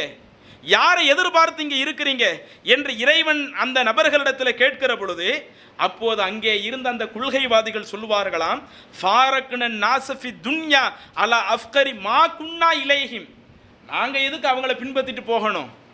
இந்த உலகத்தில் அப்படி எங்களுக்கு பல விஷயங்கள் அவங்களோடு தேவை இருந்தது, பல விஷயங்கள் இந்த உலகத்தில் அவங்களோடு பல தேவைகள் இருந்தும் அவங்க அந்த மார்க்கத்துக்கு மாற்றம் செய்கிறாங்கங்கிறதுனால அவங்கள புறக்கணித்து நாங்கள் இருந்தோமே, மார்க்கத்துக்கு மாற்றமான ஒரு தப்பு பண்ணிட்டாங்கிறதுனால அதில் போய் பங்கெடுக்காம உலகத்திலேயே அவங்கள புறக்கணித்து இருந்தோமே, இப்படி உலகத்திலேயே அவர்களிடத்தில் பல தேவைகள் எங்களுக்கு இருந்தும் அவர்களை நாங்கள் புறக்கணித்தோம் என்றால் இப்போது எதுக்கு நாங்கள் அவங்களோடு போய் சேரணும்? அவங்களோடு சேர்வதற்கு எங்களுக்கு விருப்பம் இல்லை என்று சொல்லிவிட்டு அடுத்து சொல்லுவார்களாம், நாங்கள் எங்களை படைத்த ரப்புல் ஆலமீனை எதிர்பார்த்து இங்கே இருக்கிறோம் என்று அல்லாஹு தாலாவிடத்தில் அவர்கள் சொல்லுவார்களாம். திரும்ப அல்லாஹு தாலா வேறு ஒரு அவங்க எதிர்பார்க்கிற மாதிரியான இன்னொரு தோற்றத்தில் வந்து அப்போ சொல்லுவானாம், அன ரப்புக்கும், நான் தான் உங்களுடைய இறைவன் என்று சொல்லுவானாம். சொல்லிவிட்டு இதெல்லாம் இறைவன் ஒரு திரையை வச்சு தான் இது போன்ற அந்த விசாரணைகள்லாம் நடக்கும். திரும்ப அல்லாஹு தாலா தன்னுடைய கெண்டை காலை மட்டும் விளக்கி காட்டுவான். யாரெல்லாம் இந்த உலகத்தில் ஏகத்துவ கொள்கையில் இருந்தாங்களோ அவங்க தான் இங்கே இருக்கிறாங்க. அந்த தௌஹீத்வாதிகள் இருக்கிற அந்த நேரத்தில் அதில் தொழுத நபர்களும் இருப்பாங்க, தொழாத நபர்களும் இருப்பாங்கல்ல. யார் இந்த உலகத்தில் தொழுகையை கரெக்டாக நிலைநாட்டினாங்களோ அவங்க அல்லாஹுவினுடைய அந்த கெண்டைக்கால் அந்த திரை விளக்கப்பட்ட உடனே அவர்கள் சுஜூது செய்ய ஆரம்பித்து விடுவார்கள். யார் அந்த தொழுகையில் கரெக்டாக இல்லாமல் இருந்தார்களோ அவர்களுடைய முதுகு அல்லாஹு தாலா தபக்கன் வாஹிதா ஒரு பலகை மாதிரி ஆக்கி அவங்க குனிஞ்சு சஜிதா பண்ணுறதுக்காக முயற்சி எடுப்பாங்க. ஆனால் அவங்களால சஜிதா பண்ண முடியாமல் அவங்களுடைய முதுகை இறைவன் ஒரு பலகை போன்று ஆக்கி விடுவான் என்று ரசூலுல்லாஹி ஸல்லல்லாஹு அவங்க சொல்கிறாங்க. இப்படி அந்த தொழாத நபர்களை இப்படி அல்லாஹு தாலா தரம் பிரிப்பான். இப்படி இதுக்கடுத்து அந்த செய்தியில் இன்னும் சில கூடுதல் தகவல்லாம் வருது. இதில் நாம் கவனிக்க வேண்டியது, அல்லாஹு தாலா அந்த மஹ்ஷர் பெருவழியில் பிரிக்கிறப்பையே அந்த கொள்கைவாதிகள் சொன்ன அந்த வார்த்தை என்ன? இந்த உலகத்தில் அந்த மக்களோடு பல தேவைகள் எங்களுக்கு இருந்துச்சு, ஆனால் அந்த மார்க்கத்துக்கு மாற்றமான காரியங்கள் அவங்க செய்கிறப்ப நாங்கள் அவங்களோடு எதுலையுமே பங்கெடுக்காமல் இருந்தோமே, இந்த உலகத்திலேயே அவங்களோடு இந்த கொள்கைக்காக நாங்கள் பிரிஞ்சு இருந்தோமே, இப்படி உலகத்திலேயே பிரிந்திருந்த எங்களுக்கு இப்போ எதுக்கு நாங்கள் அவங்களோடு சேர்ந்து போக வேண்டிய தேவை? அதனால நாங்கள் சேர்ந்து வரமாட்டோம் என்ற அந்த கொள்கைவாதிகளை அல்லாஹு தஆலா அங்கே தனியாக அடையாளப்படுத்தி காட்டுறானே. அப்போ இதில் நாம் எந்த நிலைக்கு வரணும்? இறைவனால் சிறந்த கொள்கைவாதிகள் என்று அடையாளப்படுத்தக்கூடிய அந்த நிலைக்கு வரணுமா, அல்லது இந்த அற்ப விஷயங்களுக்காக, முகத்தாட்சணைக்காக, சொந்த பந்தங்களுக்காக, மார்க்கத்துக்கு மாற்றமான காரியத்தில் போய் பங்கெடுக்கிற சில நபர்களாக இருக்கிறாங்களே, அப்படிப்பட்ட நபர்களாக இருந்து நாம் நம்மளுடைய மறுமை வாழ்க்கையை துளைக்க வேண்டுமா? கொஞ்சம் யோசித்து பாருங்கள். இன்னும் அல்லாஹு தஆலா குர்ஆனில் சொல்லக்கூடிய மிக முக்கியமான ஒரு செய்தி, உஹ்ஷுருல்லதீன ஸலமு, யார் அநியாயம் தீமையான காரியங்கள் செய்கிறார்களோ அந்த தீமை செய்யக்கூடிய நபர்களையும், அஸ்வாஜகும், யார் அந்த தீமைக்கு துணை போகிறார்களோ அந்த தீமைக்கு துணை போகக்கூடிய அந்த நபர்களையும், ஒமா கான யஅபுதூன மின் தூனில்லா, அல்லாஹ்வை விட்டுவிட்டு அடுத்தவர்களை யார் அழைத்து பிரார்த்திக்கிறார்களோ அந்த நபர்களையும், இந்த மூன்று சாராரையும் அல்லாஹ் மறுமையில் ஒன்று திரட்டுவானா. ஒன்று திரட்டு விட்டு மலக்குமார்களுக்கு சொல்லுவானா, ஃபஹுதூஹும் இலா சிராத்தில் ஜஹீம், இவர்கள் அனைவருக்கும் நீங்கள் என்ன செய்யுங்க, நரகத்தை நோக்கி வழிகாட்டுங்கள். அப்போ கொஞ்சம் யோசிச்சு பாருங்க, நரகத்தை நோக்கி ஒருத்தர் தப்பு பண்ணுறான்னு வைங்க, அவன் நரகத்துக்கு போகிறதுக்கு காரணம் இருக்குது. அல்லாஹ் சொன்ன தீமையை நேரடியாகவே சொல்கிறான், செய்கிறான். வரதட்சணை வாங்கக்கூடாதுன்னு அல்லாஹ் சொல்லி, ஆண்களாகி நீங்கள் தான் கொடுக்கணும்னு சொல்லி, இன்னைக்கு அதுக்கு நேர் மாத்தமாக என்ன பண்ணுறான், வரதட்சணை வாங்குகிறான். சரி, இவனுக்கு அல்லாஹ் தண்டனை கொடுப்பதற்கு நியாயம். இறைவனை விடுத்து இணை வைக்கிறாங்கன்னு வைங்க, அவங்களுக்கும் அல்லாஹ் தண்டனை கொடுக்கறது நியாயம். கூடுதலாக யாரையும் அல்லாஹ் சேர்த்து சொல்கிறான், ஒரு தீமை நடக்கிறப்ப அஸ்வாஜுகும், அந்த தீமைக்கு போய் துணை நிற்கிறாங்களே, இவங்களுக்கும் அந்த தீமைக்கு வரதட்சணை வாங்குற காசுல இருந்து இவங்களுக்கு எதுவும் போகாது, இருந்தாலும் அந்த நிகழ்வுல போய் பங்கெடுக்கிறானே. அப்ப இப்படி அந்த தீமைக்கு அவன் துணை போகிற பொழுது இவனையும் சேர்த்து அல்லாஹு தஆலா ஒன்று திரட்டி ஃபஹுதூஹும் இலா சிராத்தில் ஜஹீம், இவர்கள் அனைவர்களுக்கும் நீங்கள் நரகத்தை நோக்கி வழிகாட்டுங்கள் என்று அல்லாஹு தஆலா சொல்கிறான் என்று சொன்னால், அப்ப இதுல நாம எந்த நிலையில இருக்கணும்? அப்போ அந்த ஈமான் என்பது ஒரு தீமையான காரியத்தை பார்க்கிறோம் என்று சொன்னால் அந்த தீமையை தடுப்பது அது ஈமானிய அம்சம். தடுக்க முடியாவிட்டால் அந்த தீமையை புறக்கணிப்பது அது ஈமானுடைய அம்சம். இந்த நேரத்தில் மட்டும் நாம் என்ன செஞ்சிடக்கூடாது, இந்த உலகத்தினுடைய சில தேவைகளுக்காக, இந்த உலகத்தில் உள்ள இதர விஷயங்களுக்காக ஒருபோதும் கொள்கையை நாம் விட்டு கொடுத்து விடக்கூடாது. இதைத்தான் அல்லாஹ் குர்ஆனில் இன்னொரு இடத்துல மிக தெளிவாக சொல்லி காட்டுகிறான். ரசூலுல்லாஹி ஸல்லல்லாஹு அலைஹி வஸல்லம் அவர்களை பார்த்து, இந்த இறுதி உம்மத்தை பார்த்து, ஷரஅ லகும் மினத்தீனி மா வஸ்ஸா பிஹி நூஹன், அல்லாஹ் தஆலா ரசூலுல்லாஹி ஸல்லல்லாஹு அலைஹி வஸல்லம் அவங்களை பார்த்து சொல்றான், இந்த உங்களுக்கு நாம இஸ்லாத்தை மார்க்க சட்டமாக ஆக்கியிருக்கிறோம். எப்படிப்பட்ட விஷயத்தை மார்க்க சட்டமாக ஆக்கியிருக்கிறோம் தெரியுமா? மா வஸ்ஸா பிஹி நூஹன், நூஹ் நபிக்கு நாம எதை வலியுறுத்தி சொன்னோமோ அதைத்தான் இந்த இஸ்லாத்தில் உங்களுக்கு சட்டமாக ஆக்கியிருக்கிறோம். வல்லதி அவுஹைனா இலைக்க, இன்னும் எதை உங்களுக்கு வகையாக அருளினோமோ அதைத்தான் உங்களுக்கு மார்க்க சட்டமாக ஆக்கியிருக்கிறோம். அடுத்து அல்லாஹ் சொல்லுகிறான், வ வஸ்ஸைனா பிஹி இப்ராஹீம வ மூசா வ ஈசா, இதுக்கு முன்னாடி வாழ்ந்த இப்ராஹிம் நபிக்கு என்ன சொன்னோமோ, இதுக்கு முன்னாடி வாழ்ந்த மூசா நபிக்கு என்ன சொன்னோமோ, இதுக்கு முன்னாடி வாழ்ந்த ஈசா நபிக்கு என்ன சொன்னோமோ அதைத்தான் உங்களுக்கு சட்டமாக்கியிருக்கிறோம்னு சொல்லிட்டு அதுக்கு அடுத்து அல்லாஹ் சொல்லுகிறான், அன் அகீமுத்தீன், இந்த மார்க்கத்தில் கடைசி வரை உறுதியாக இருந்து காட்டிருங்க. அந்த அட்ஜஸ்ட்மெண்ட் பண்ணி போகக்கூடிய அந்த ஒரு நிலை வந்துடாம இந்த மார்க்கத்தில் கடைசி வரை உறுதியாக இருந்து காட்டி விடுங்கள். வலா தத்தஃபர்ரகு ஃபீஹி, அதில் நீங்கள் பிரிந்து போய் விடாதீர்கள். அல்லாஹ் தஆலா இஸ்லாத்தில் பிரிவை எதிர்பார்க்கல, முஸ்லிம்கள் எல்லாம் தனித்தனி பிரிவாக போகணும்னு அல்லாஹ் எதிர்பார்க்கல, எல்லாருமே ஒன்றுபடணும். அந்த ஒற்றுமை எப்படி இருக்கணும்? அல்லாஹ் சொன்ன சட்டத்தை நிலைநாட்டுவதில் அந்த ஒற்றுமை இருக்கணும். அல்லாஹ் சொன்ன சட்டத்தை எல்லாரும் சேர்ந்து கடைபிடிக்கணும். அதில் நமக்கு மத்தியில் அதில் எந்த ஒரு பிரிவும் வரக்கூடாது. இதைத்தான் அல்லாஹு தஆலா இப்ராஹிம் நபிக்கும் சொன்ன, மூசா நபிக்கும் சொன்னான், ஈசா அலைஹிஸ்ஸலாம் அவர்களுக்கும் அல்லாஹ் தஆலா இதைத்தான் சொன்னான், நமக்கும் இந்த இஸ்லாத்தில் அதைத்தான் மார்க்கமாக ஆக்கியிருக்கிறான். அப்ப இப்ராஹிம் அலைஹிஸ்ஸலாம் அவர்களுக்கு வலியுறுத்தி சொல்லப்பட்ட காரியமாக இருக்கக்கூடிய அந்த கொள்கை உறுதிப்பாட்டோடு இருக்க வேண்டும் என்கிற அந்த ஒரு நிகழ்வை நாம நம்மளுடைய வாழ்க்கையில் கடைபிடிப்பதுதான் நாம நம்முடைய ஈமானி சிந்தனையில நாம உறுதியாக இருப்பதனுடைய ஒரு அடையாளம். அதைத்தான் இப்ராஹிம் அலைஹிஸ்ஸலாம் அவங்களுடைய காலத்தில் வாழ்ந்த அந்த நம்பிக்கை கொண்ட நபர்களும் அதைத்தான் தன்னுடைய வாழ்க்கையில முறையாக ஏற்று நடந்தாங்க.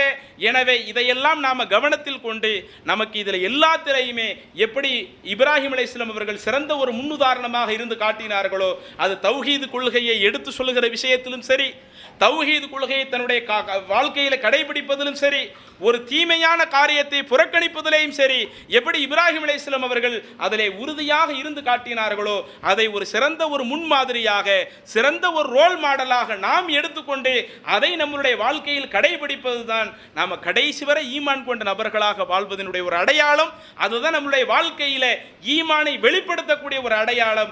எனவே முஸ்லிம்களாக வாழக்கூடிய நாம் இந்த இஸ்லாத்தில் சும்மா மேலோட்டமாக வாழ்ந்துவிட்டு போய்விடாமல் கடைசி வரை ஈமானை வெளிப்படுத்தக்கூடியவர்களாக, மார்க்கத்தில் உறுதியாக இருக்கக்கூடிய நபர்களாக நம்ம மாறணும்.